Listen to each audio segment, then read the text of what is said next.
Welcome back to clean news Rajasthan. चलिए देखते हैं राजस्थान की 15 फटाफट बड़ी खबरों को। राजस्थान में लागू युवा नीति 2026 शिक्षा और रोजगार पर विशेष फोकस। राजस्थान सरकार ने युवाओं के सर्वांगीण विकास के उद्देश्य से राजस्थान युवा नीति 2026 को लागू कर दिया है। इस नीति का लक्ष्य युवाओं को केवल योजनाओं का लाभार्थी नहीं बल्कि नेतृत्वकर्ता और जिम्मेदार नागरिक के रूप में तैयार करना है। सरकार का फोकस शिक्षा, रोजगार, कौशल विकास और नेतृत्व क्षमता को मजबूत करने पर रहेगा। इसके तहत युवाओं को आर्थिक प्रगति और सामाजिक बदलाव के सक्रिय भागीदारी के लिए प्रेरित किया जाएगा, जिससे राज्य के विकास को नई दिशा मिल सके। मुख्यमंत्री ने India stone mart mobile app launch किया, उद्योग में डिजिटल क्रांति।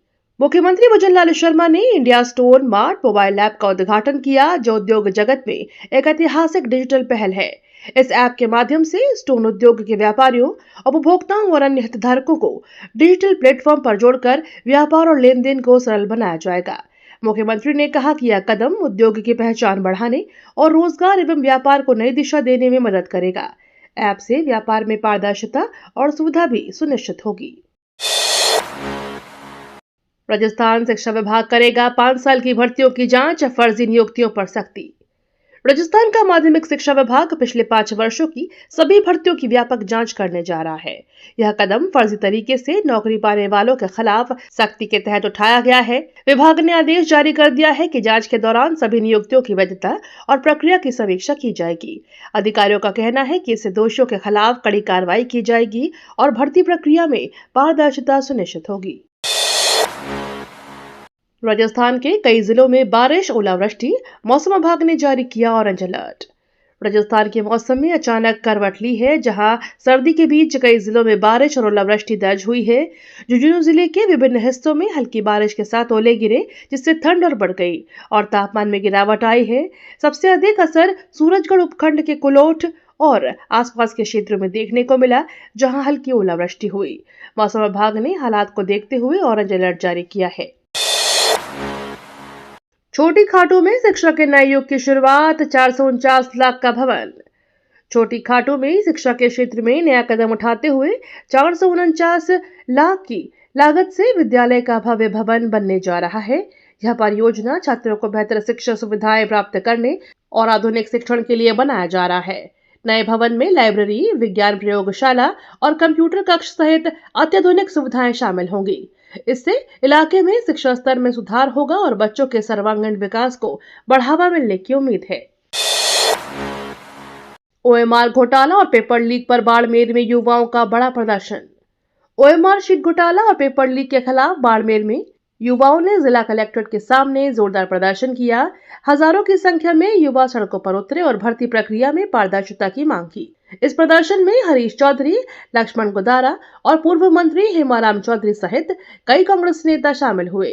प्रदर्शनकारियों ने आरपीएससी को भंग करने और पिछली सभी भर्तियों की सीबीआई जांच कराने की मांग की है।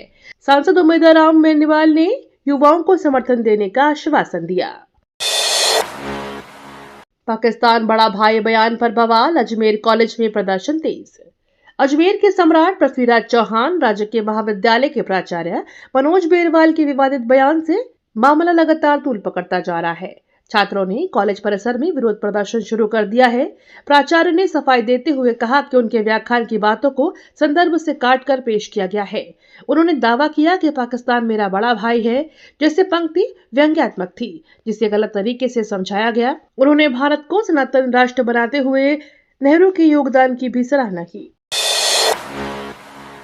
अजमेर में अवैध मीट चिकन शॉप पर बवाल, आंदोलन की चेतावनी। अजमेर में अवैध रूप से संचालित मीट और चिकन की दुकानों को बंद कराने की मांग को लेकर नगर निगम परिसर में मंगलवार को जोरदार हंगामा हुआ। हिंदू संगठनों के कार्यकर्ता बड़ी संख्या में निगम की नई बिल्डिंग पहुंचे और प्रशासन के खिलाफ नारेबाजी करते हुए धरने पर बैठ गए। प्रदर्शनकारियों ने आरोप लगाया कि शहर में खुलेआम अवैध दुकानों का संचालन हो रहा है, लेकिन नगर निगम कोई कार्रवाई नहीं कर रहा। प्रदर्शन के कारण निगम परिसर में अफरा तफरी का माहौल बन गया। जालौर में पंचायत समिति बहाली की मांग, 24 गांवों ने किया कलेक्ट्रेट घेराव। राजस्थान के जालौर जिले के झाब पंचायत समिति को दोबारा बहाल करने की मांग को लेकर 24 गांव के ग्रामीणों ने जिला कलेक्टर कार्यालय के बाहर जोरदार प्रदर्शन किया। सुबह से ही बड़ी संख्या में ग्रामीण कलेक्ट्रेट पहुंचे और विरोध जताते हुए महापड़ाव में बैठ गए।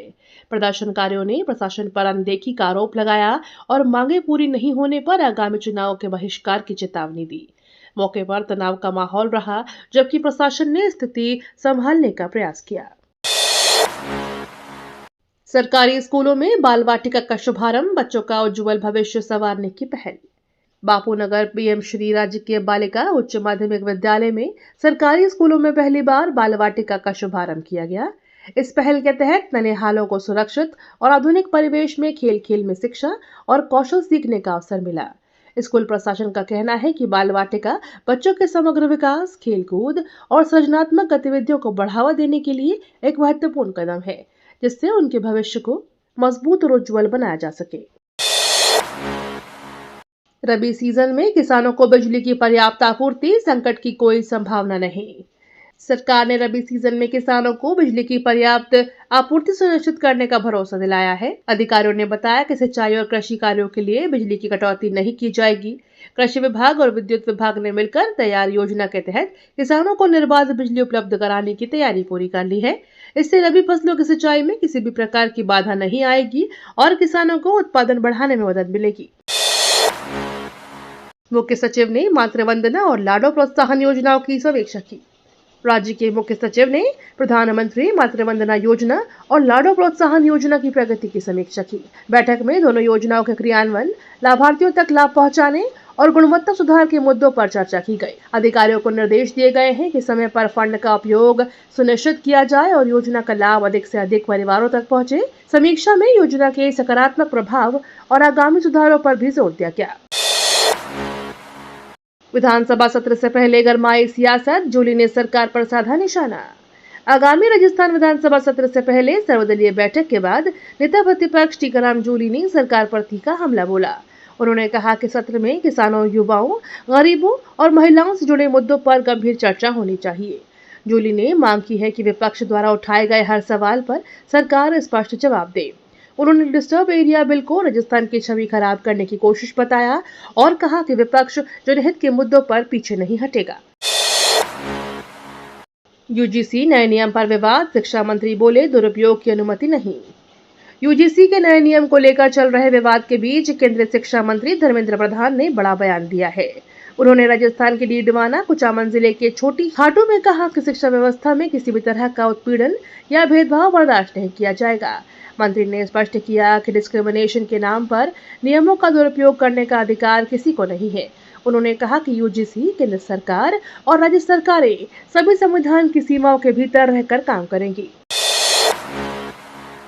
जयपुर आर्ट वीक 5.0 का आरंभ, शहर में कला और सृजन का संगम। जयपुर में आर्ट वीक 5.0 का आयोजन शुरू हो गया है, जो शहर में कला, संवाद और सृजन का उत्सव बनकर उभरा है। इस आयोजन में देश भर और अंतर्राष्ट्रीय कलाकार अपनी कलाकृतियों को प्रदर्शन कर रहे हैं। वीक के दौरान कार्यशालाएं, संवाद सत्र और प्रदर्शनियां आयोजित की जाएंगी, जिससे कला प्रेमियों और आम जनता को नए दृष्टिकोण और अनुभव प्राप्त होंगे। आयोजन का उद्देश्य शहर में सांस्कृतिक विरासत और समकालीन कला को एक साथ प्रदर्शित करना है। जयपुर में गंदगी और सिंगल यूज प्लास्टिक पर सख्त कार्रवाई, जुर्माना। जयपुर शहर को स्वच्छ और प्लास्टिक मुक्त बनाने के लिए नगर निगम ने गंदगी फैलाने वालों और सिंगल यूज प्लास्टिक के उपयोग पर सख्त कार्रवाई की है। मंगलवार को चलाए गए विशेष अभियान के तहत नियमों का उल्लंघन करने वालों पर जुर्माना लगाया गया और कुल 71,000 रुपए वसूले गए। निगम अधिकारियों ने दुकानदारों और आमजन को स्वच्छता नियमों का पालन करने की सख्त हिदायत दी। प्रशासन का कहना है कि स्वच्छ जयपुर के लिए आगे भी ऐसी कार्रवाई जारी रहेगी। अलवर को मिलेगी चंबल जल योजना की सौगात, डीपीआर में शामिल। अलवर शहर वासियों के लिए बड़ी खुशखबरी है, जो लंबे समय से पेयजल संकट से जूझ रहे हैं। अब चंबल नदी का पानी अलवर लाने की योजना को संशोधित डीपीआर में शामिल कर लिया गया है। राज्य सरकार की तैयारी है कि जुगरावड़ से 2 पॉइंटों के जरिए चंबल का पानी अलवर तक पहुँचाया जाए। इस योजना से शहर में करीब 264 लाख लीटर पानी की कमी पूरी हो जाएगी। इसके साथ ही ERCP बीसलपुर और सिलेसेट से पानी लाने की योजनाएं भी प्रस्तावित है। राजस्थान में जुलाई तक 12,000 से अधिक पदों पर RPSC भर्ती परीक्षाएं। राजस्थान लोक सेवा आयोग आरपीएससी ने फरवरी से जुलाई 2026 के बीच 12,000 से अधिक पदों पर भर्ती परीक्षाओं का कैलेंडर जारी किया है। आयोग के अनुसार सब इंस्पेक्टर, पशु चिकित्सा अधिकारी, शिक्षक सहित कई बड़े पदों की परीक्षा आयोजित की जाएगी। इससे राज्य में नौकरियों की मांग पूरी करने और युवा रोजगार बढ़ाने में मदद मिलेगी। इच्छुक उम्मीदवार परीक्षा तिथियों और संबंधित विवरण आरपीएससी की आधिकारिक वेबसाइट पर देख सकते हैं। रेगिस्तान में पानी बचाने की मिसाल, बिना बजट 16,000 जल ढांचे बने। राजस्थान के कई हिस्सों में बढ़ते जल संकट के बीच जन भागीदारी से पानी सहेजने की नई पहल सामने आई है। खेत, गांव और कस्बों में अब पानी बचाने की सोच जमीन पर उतर रही है। सरकारी बजट के बिना ही जिले के 16,000 से ज्यादा जल संरचनाएं बनाई गई हैं, जिसमें यह जिला इस क्षेत्र में नंबर 1 बन गया है। इस पहल से सूखे और जल संकट से निपटने की उम्मीदें मजबूत हुई हैं। सोनम वांगचुक की रिहाई के लिए पदयात्रा, संविधान सुरक्षा की उठी मांग। राजस्थान के जोधपुर में पर्यावरणविद और लद्दाख के एक्टिविस्ट सोनम वांगचुक की रिहाई की मांग को लेकर कलेक्ट्रेट पर प्रदर्शन किया गया। जैसलमेर के बाकासर से 14 जनवरी को शुरू हुई संवैधानिक अधिकार जागरूकता पदयात्रा मंगलवार को जोधपुर पहुंची। पदयात्रा में शामिल कार्यकर्ताओं ने वांगचुक की रिहाई के साथ साथ संविधान की सुरक्षा और उसके मूल स्वरूप को पूरी तरह से लागू करने की मांग की। प्रदर्शन के दौरान लोकतांत्रिक अधिकारों की रक्षा पर भी जोर दिया गया। अविमुक्तेश्वरानंद के समर्थन में कांग्रेस का प्रदर्शन, सम्मान और सुरक्षा की मांग।